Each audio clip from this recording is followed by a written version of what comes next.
approach is to engineer into the virus genetically based traits that mimic those that might occur in nature.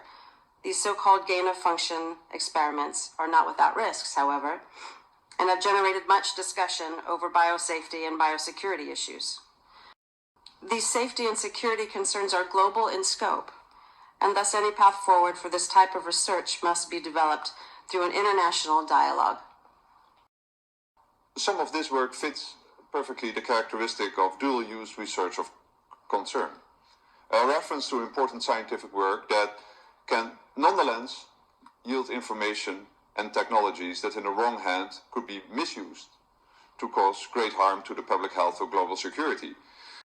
The subject of this meeting literally affects every individual in the world.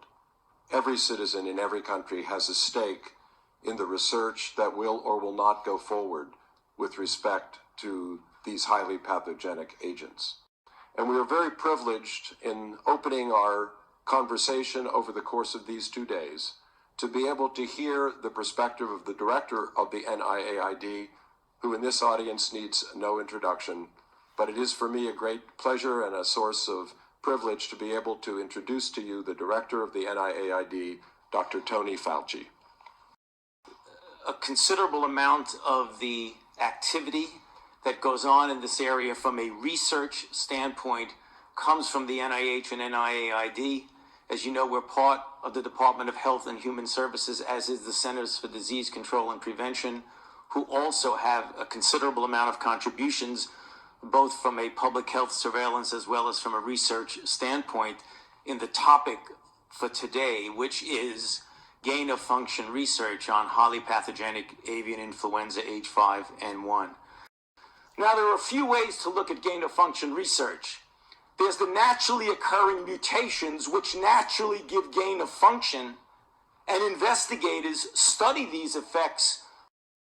Or what historically investigators have done is to actually create gain of function by making mutations, passage adaptation, or other newer genetic techniques such as reverse genetics and genetic reassortment.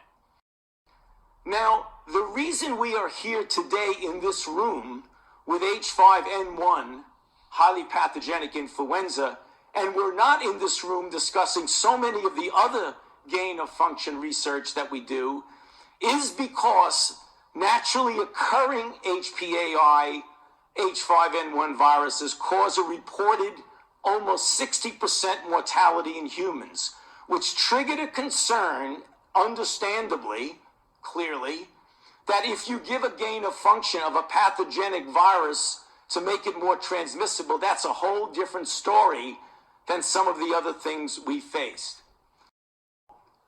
Questions have come up about the concern of the danger of people that you fund. Now here comes the rub. As of today, there is no mechanism to provide restricted access to information regarding research funded by NIH. So really the fundamental question with regard to our involvement is, and the discussion in general, is the issue is the risk to global health of the work that we fund, the risk of not funding that research versus the risk to the global health of the information harming society. That really is the critical question. So therefore, even though, as Harvey said, there are going to be no conclusions or consensus, from our standpoint, the question is, should or should we not fund this research? And that's the thing that we're going to be concentrating on in the discussions that occur. Thank you very much.